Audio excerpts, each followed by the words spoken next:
बहुत समय पहले की बात है। एक घना जंगल था जहां पेड़, पौधे और जानवर सब मिलकर रहते थे।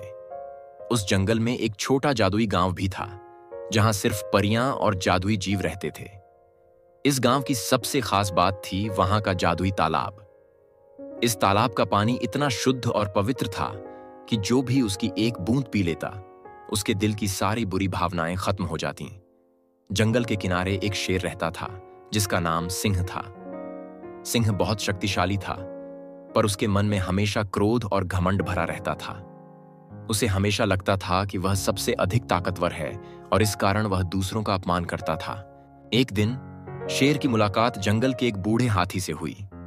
हाथी ने शेर से कहा, सिंह, तुम्हारे पास बहुत शक्ति है, लेकिन अगर तुम अपने क्रोध और घमंड को नहीं छोड़ोगे तो तुम्हारी शक्ति भी बेकार हो जाएगी। सिंह ने हाथी की बात पर हंसी उड़ाई और बोला, तुम बूढ़े हो, तुम्हें क्या पता शक्ति का असली अर्थ क्या है।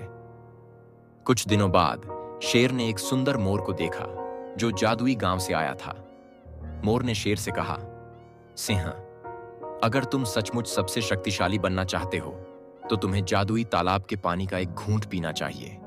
इससे तुम्हारा दिल शुद्ध हो जाएगा और तुम सच्चे मायने में सबसे ताकतवर बन जाओगे। वह मोर के साथ जादुई तालाब की ओर चल पड़ा। जैसे ही वह तालाब के पास पहुंचा, उसने देखा कि तालाब का पानी क्रिस्टल जैसा चमक रहा था। शेर ने तालाब से पानी का एक घूंट लिया। जैसे ही उसने पानी पिया, उसके भीतर एक अजीब सी शांति महसूस हुई। उसका क्रोध और घमंड धीरे धीरे खत्म होने लगे। शेर ने महसूस किया कि असली शक्ति दूसरों के प्रति करुणा और प्रेम में है, न कि क्रोध और घमंड में। वह समझ गया कि हाथी और मोर दोनों सही थे। उस दिन से शेर ने अपने जंगल के सभी प्राणियों से प्रेम और सम्मान के साथ व्यवहार करना शुरू कर दिया। इस तरह शेर ने सीखा कि असली ताकत दिल की पवित्रता और दूसरों के साथ करुणा में होती है। जादुई तालाब ने न सिर्फ शेर को बदला, बल्कि पूरे जंगल को प्रेम और शांति से भर दिया। इस कहानी से हमें यह सीख मिलती है कि असली ताकत बाहरी शक्ति में नहीं, बल्कि भीतर की शुद्धता और दूसरों के प्रति करुणा में होती है।